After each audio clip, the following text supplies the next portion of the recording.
old song that all of us know. So let's just use this as our prayerful introduction to this session that we will have on Ignatian spirituality. I might have to stand here just so that I can close the bell. So let's use this as our introductory prayer. In His time, in His time, He makes all things beautiful. In His time, Lord, please show me every day as You're teaching me Your way, that You do just what You say in Your time. There's a time, there's a time, for sowing and for reaping. There's a time for losing, time for gain, time for joy and time for pain. Every purpose under heaven has a time. Lord our God, giver of every good gift, giver of the gift of time, we come here this morning dedicating this time to You. I would have used it if we weren't doing this presentation in the church, but one of the few advertisements that I actually like is a beer advertisement, and it shows a little too much flesh than would be appropriate in the church, so I don't want to show it here. But all it shows is the shoulder, half the body of a young lady and half the body of a young man. Of course they're clothed, but they are on a beach, so they are scantily clothed. And there's a table there with a beer bottle and a little pile of stones. And these two people, you can't see their faces, they're sitting facing the ocean. And then one of them, the man, he starts picking up these stones. And you know how as children we used to love to skip those stones across the water. He starts doing that. And he does 3 or 4 of those. And then on that table also is his smartphone. And then the smartphone rings. And then they just show his hand hovering over the smartphone, about to pick it up, and then he picks it up and he tosses it like the stones into the ocean.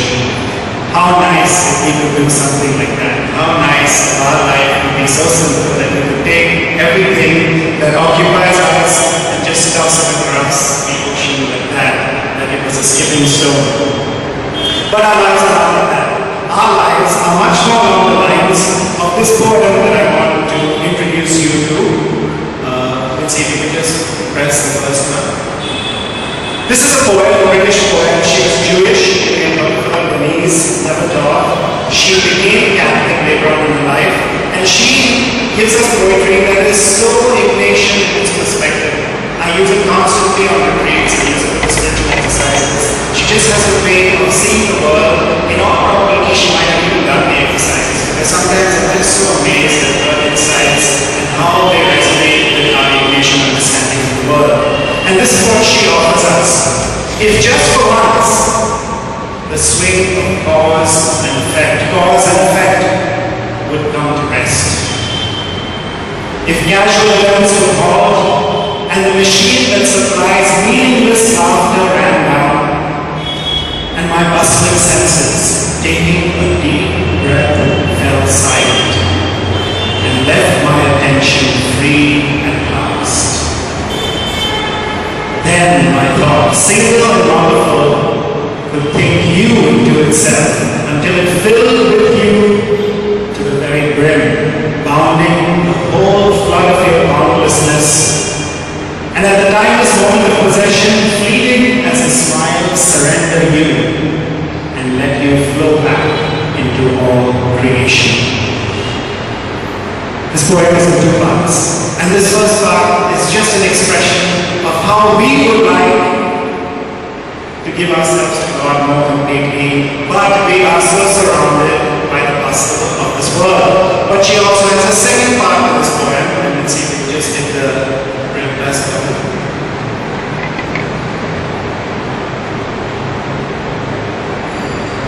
And then she becomes realistic. There will never be that stillness within the pulse of flesh as long as we are alive.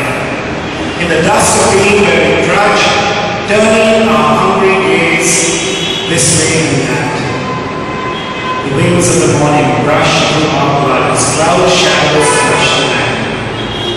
What we desire travels with us. We must breathe time as fishes breathe water. God's light circles us. God is never far away from us. It is we who have to cultivate an attitude like this. And how many of you can resonate with at least one line or one phrase of these? She offers us the one that strikes me so much is turning our hungry gaze this way and that. Every time we have something to do, we need something, and we get something done, turning our hungry gaze this way and that. But perhaps there's another phrase that strikes you. Perhaps there's something that strikes you in where you are and in the busyness of your life. But when we even talk about a topic like this, making my busyness God's business, in the initiation way of even approaching a topic like that, we begin to ask, what is really our busyness? And so the first part of this presentation takes an in-depth look, you could even say an Ignatian look, at what busyness is. And then we begin to say, okay, what does Ignatian spirituality have to offer to us by way of busyness? There's a phrase or a quote which I'm using later that says something like, I wanted to find out why I was so busy but I didn't have the time. But perhaps these next 30 minutes of yours will give you a little understanding of perhaps why you find yourself so busy. So that's the first part of where we are. And if you could hit the next slide. These are just some, again, like I said, things that might help us capture what busyness means for us. I'm not going to read them, you can see them as they come up.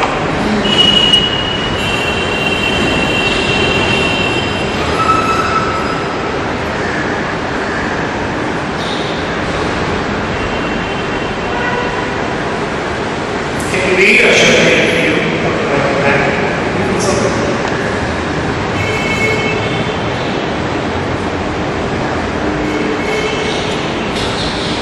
So those are just a few things about busyness.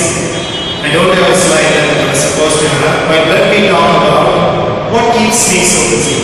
What is it that makes me so busy? And I want to offer you a few reasons as to why we might be so busy today. The first one I simply call TMI, too much information. Why do we say that? Okay, just to give you some real statistics of where we are today. Just to give you a sense of the information that we deal with every day. In 2010, now we are 2016, 2010, people in the communications industry who were doing research, and again, much of this research is conducted in the US because that's where they have the resources to do it, but even you can see that it will apply to us here just as much as it applies there. But they know that communications experts realize that we are exposed, this was 6 years ago, we are exposed to 2.3 words every second. That's how much of information is there.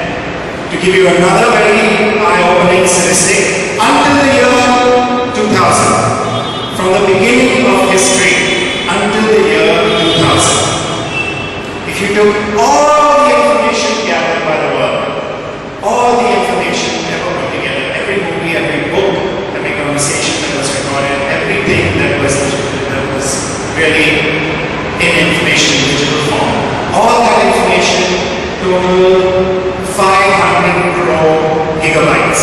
500 crore gigabytes. That's 5 exabytes. Today, the world generates 500 crore gigabytes every 10 minutes. Every 10 minutes, even on our devices, even in the text,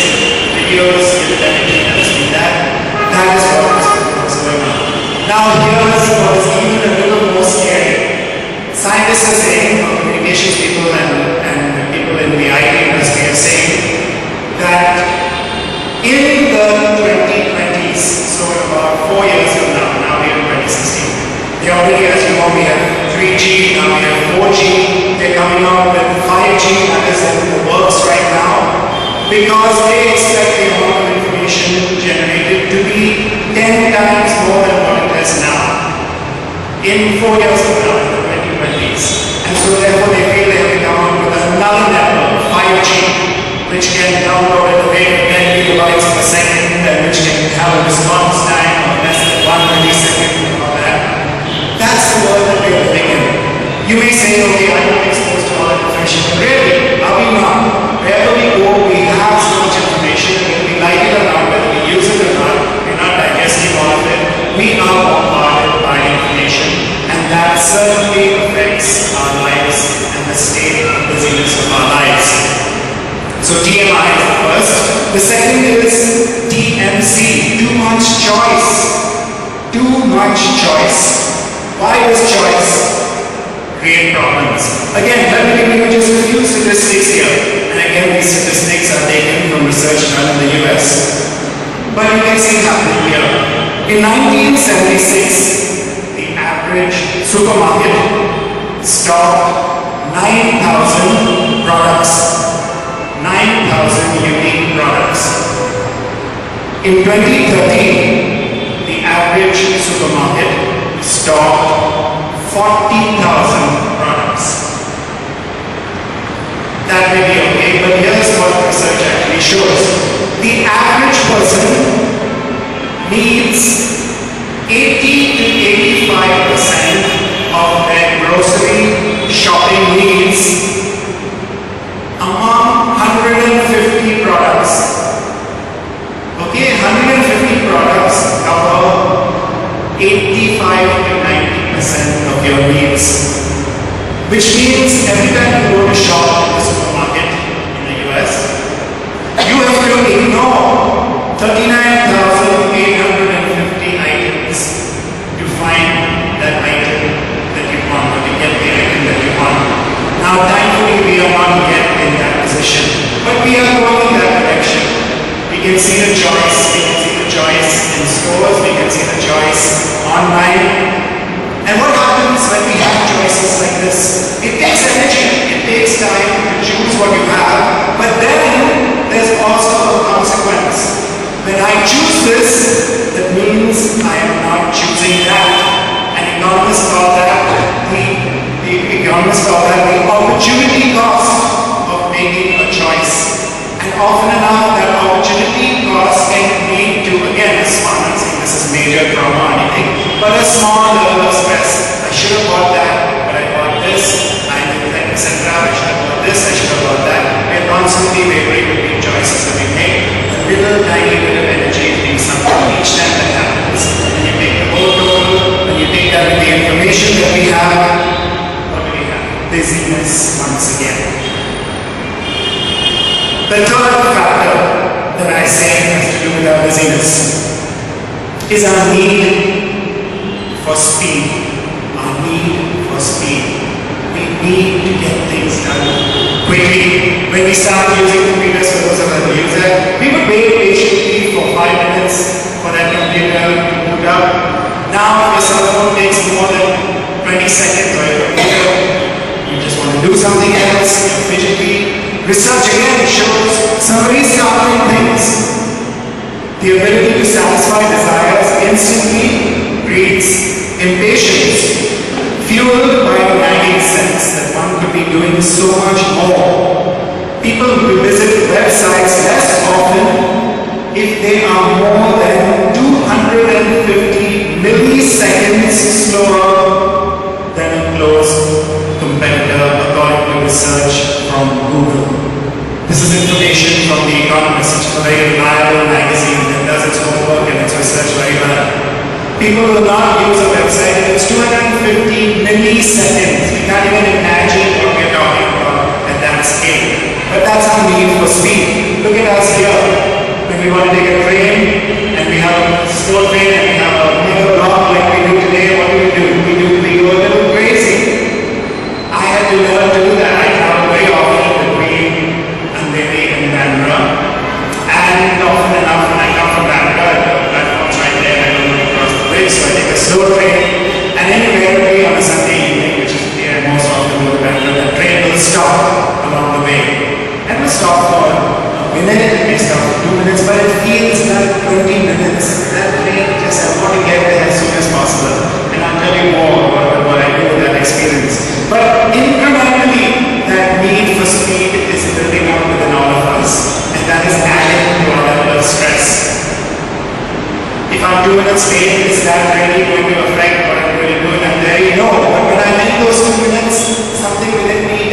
peace. Something within me is fighting onwards for whatever, for the place that I want to reach, my destination. And that is in a way contributing to my sense of busyness. The fourth thing I want to offer you in terms of what keeps us so busy is the fear of standing still. The fear of standing still. And we see that today in today's gospel. Today we have the transfiguration, don't we? That was the gospel for today. And you know what happens in the transfiguration? Jesus takes up his disciples, Peter, James, and John, and Jesus is transfigured. And no sooner as Jesus, this is a marvelous, exquisite experience. This is something that's out of the blue. Peter sees this. He is confronted with the majesty, with the silence of the transfiguration. And what is this first comment?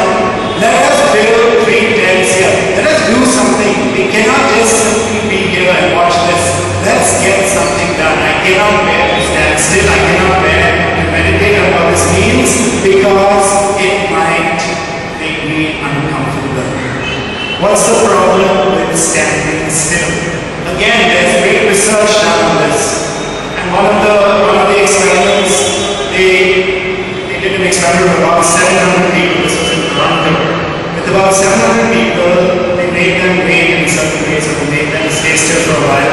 More than half of those people, the majority of those people, could not even be quiet or introspective for 15 minutes.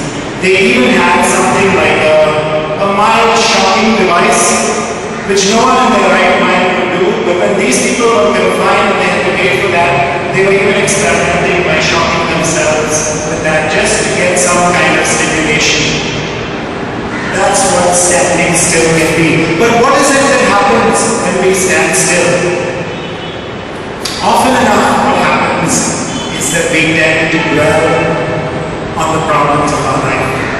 We tend to dwell on what's not happening, on what's missing, on what issues have not been resolved.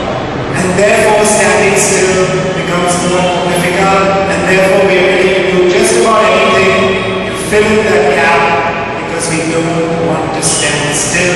We cannot stand still. It is too uncomfortable.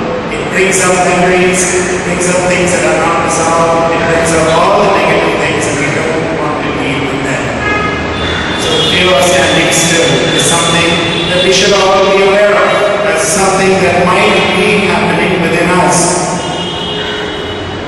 One of the great theologians tells us that incompleteness in all of us, being human, to be human is by definition to be incomplete. Incompleteness he describes as the God-shaped hole within us. What a beautiful way to describe that. Incompleteness is the God-shaped hole within us. How many of us can see that way? We want to fill that incompleteness with some activity, with some conversation, with some entertainment, with some experience, with something or the other. We cannot let God fit himself into that hole which is shaped for God to fit himself into.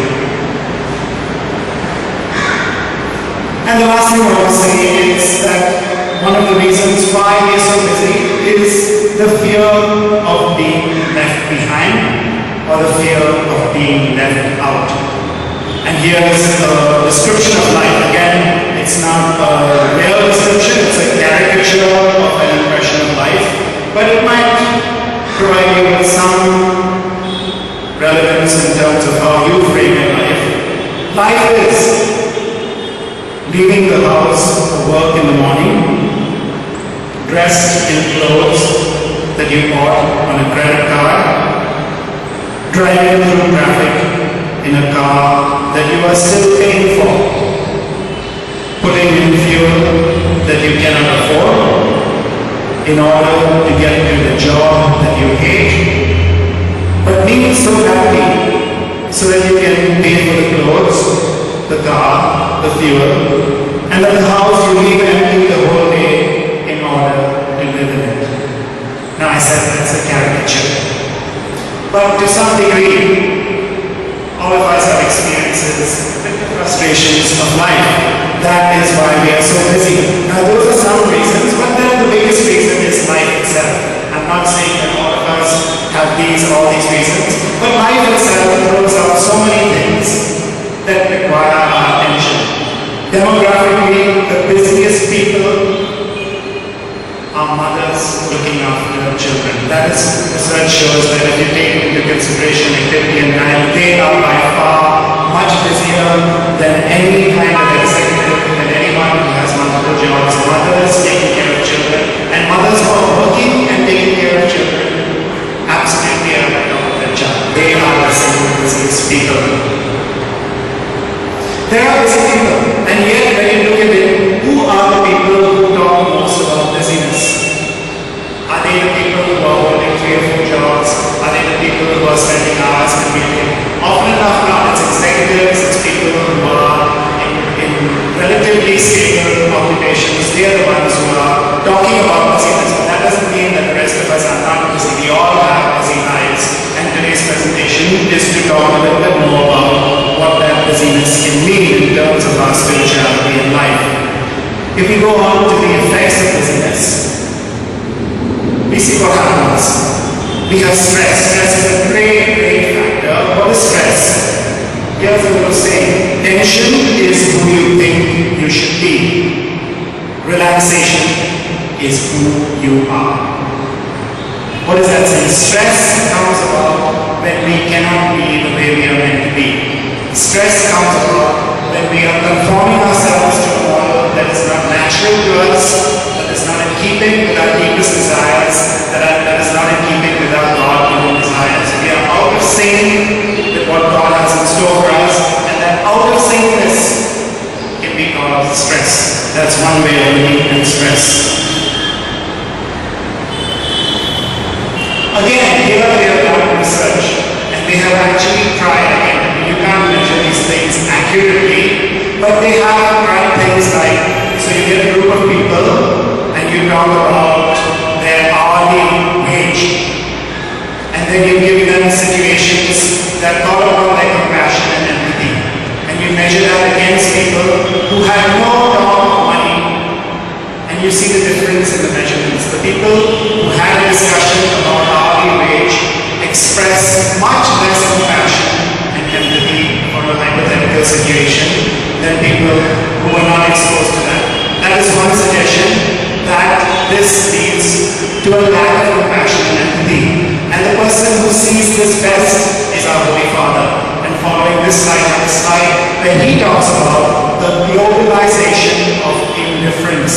And what he is saying is, when we get so busy with our lives, we just assume that it's somebody else's business to take care of the poor, the downtrodden, the people who are forgotten. And you can read that slide a little later. But lack of empathy is definitely a cause of our, is an effect of our busyness. Okay. Then we have the inability to appreciate the gifts of life. There's another story, and you can see this on YouTube if you have a chance. One of the great violinists of our age, he's now perhaps in his 40s, his name is Joshua Bell. He is one of the world's leading violinists. A concert that he offers will probably, tickets could be anywhere from $60 to about $300. He used to live in Washington, D.C. Washington, D.C. has a metro system, and one day, by way of his own experiment, he sat in the corner. Many homeless people sit in the corners of metro stations, and he took out his violin and he began playing. And he played there for more than an hour. He sat in that corner and he played his violin. This is one of the world's greatest violinists. Washington is a busy metro system. Thousands of people pass by. There was one daughter and one mother and a daughter who stopped for 10 minutes to look at him and to appreciate what he was doing. He collected totally by way of change. He collected $32, just through some coins or something, and they went their way. Probably many of these same people would be working so hard so that maybe one day or one weekend they would go and buy a $300 ticket for that concert. That is happening right in front of you, but you can't see it because you are so fixed on what you have to do and where that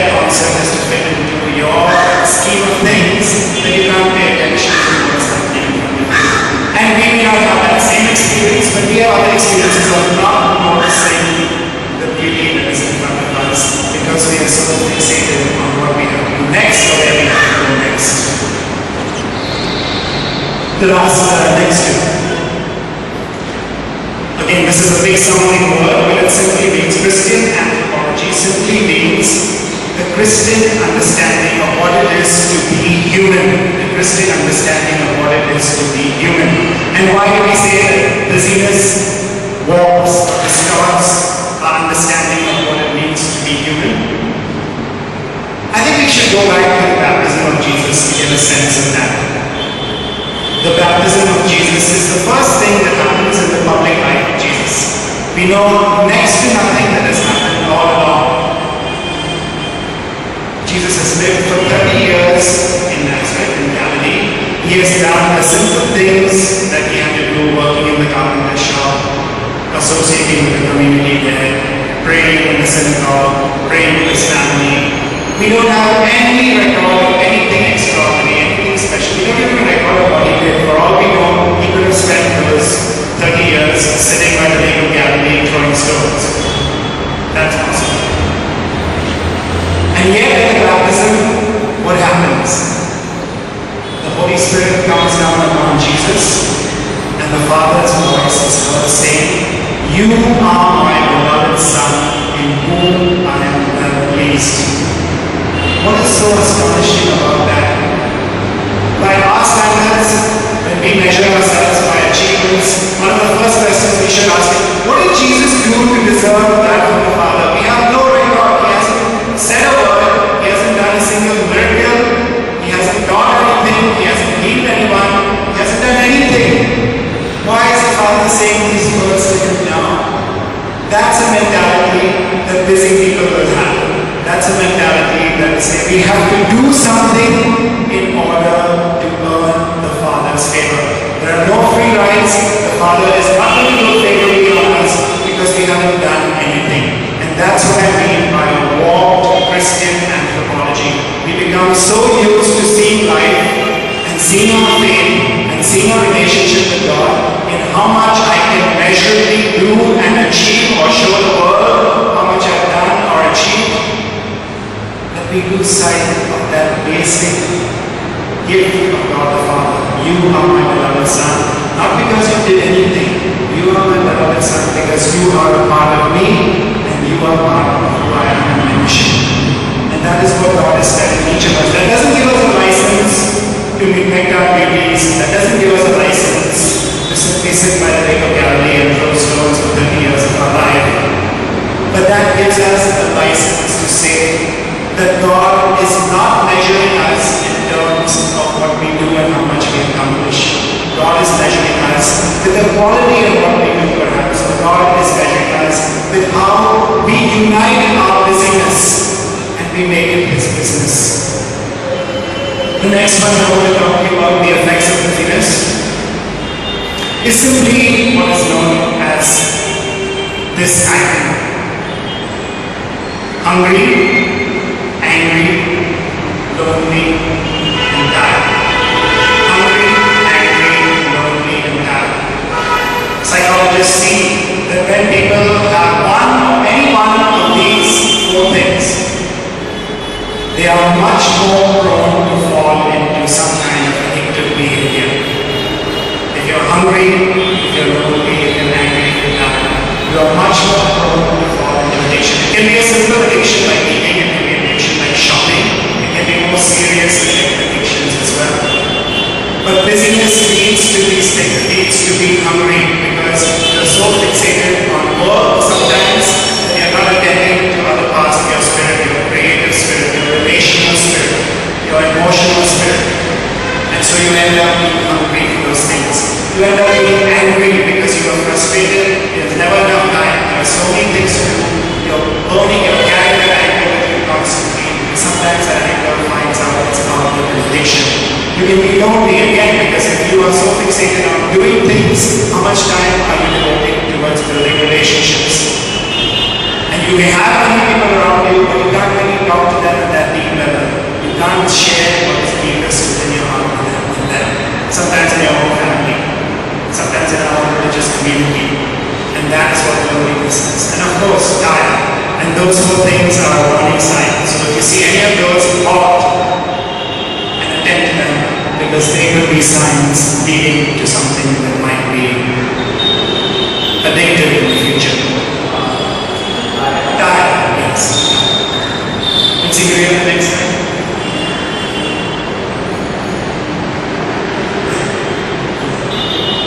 So this is what I was talking about earlier. It's like too much information, just go.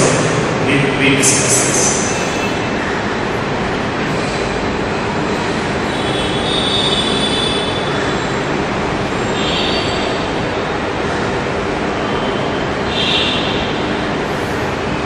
Okay, and this is what I was saying in terms of the relationship between busyness and empathy or compassion. And I use this in particular because you are in a ministry that calls for compassion, that calls for empathy. And see if this has anything to say to you.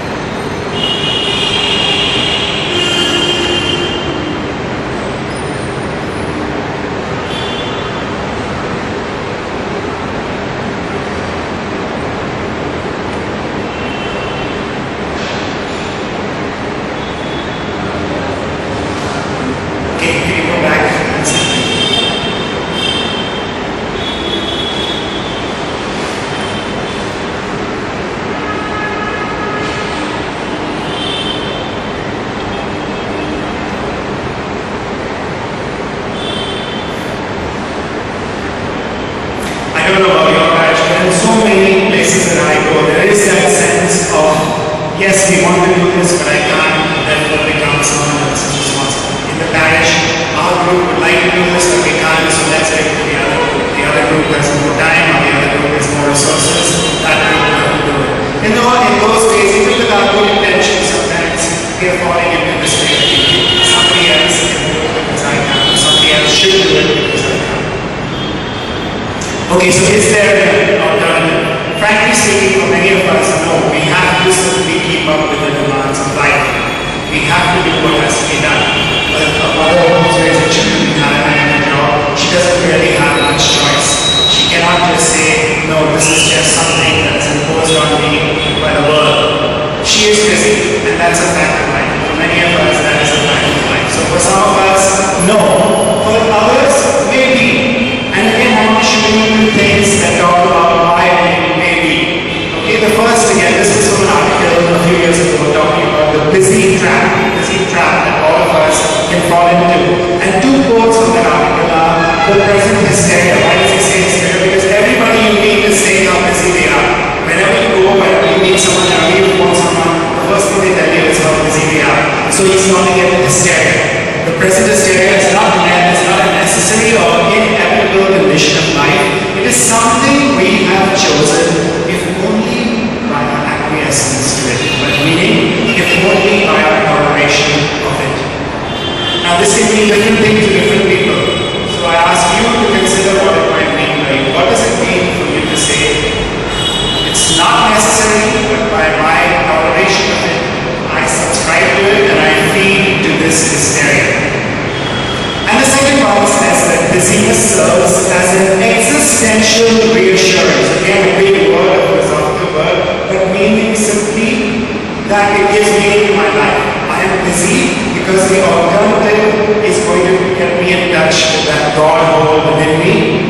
And how can my life be silly or trivial if I'm busy? That's the kind of subconscious reasoning that goes on. If I fill my life with so many things, indirectly I would say my life has more meaning, I look better in the eyes of the world, I look better in the eyes of God. And this is asking us to ask, is this the case with us? Are some of the things we are doing simply to give false meaning to our life, or to give a bad true meaning to our life? Okay, so here's a little exercise that might help us. So often I find myself saying, I don't have time. Try for a few things in your life. Instead of using that phrase, I don't have time, try using the phrase, it's not a priority. Okay? Can you get that? Yeah. If Instead of saying I don't have time, try saying it's not a priority. Then the consequences of that might look like this.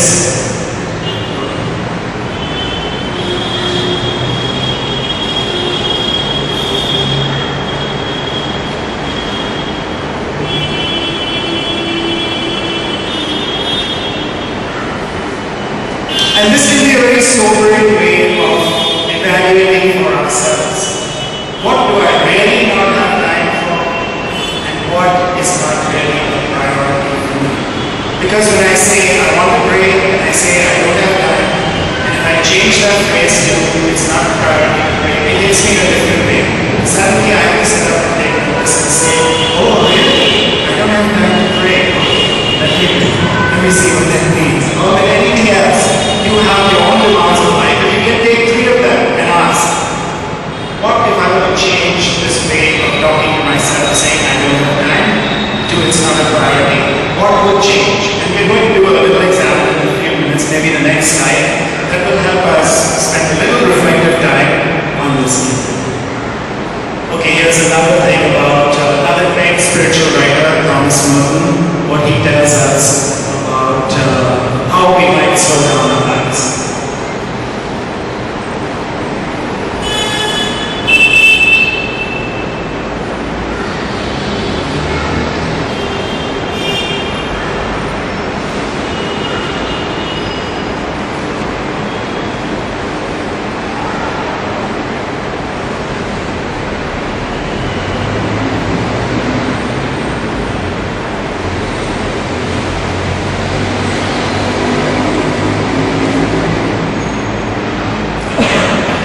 So you have a lot of input, and now I want to offer you for a few minutes again something very patient. When you receive input, you spend some time digesting it.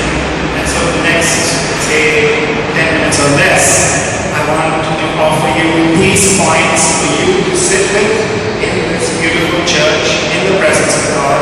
In effect, you have shut off everything else from your busy lives, and you have given this time to God. And so now I ask you to consider these few reflective questions for yourself. Will you give us the first question? I'm not going to talk.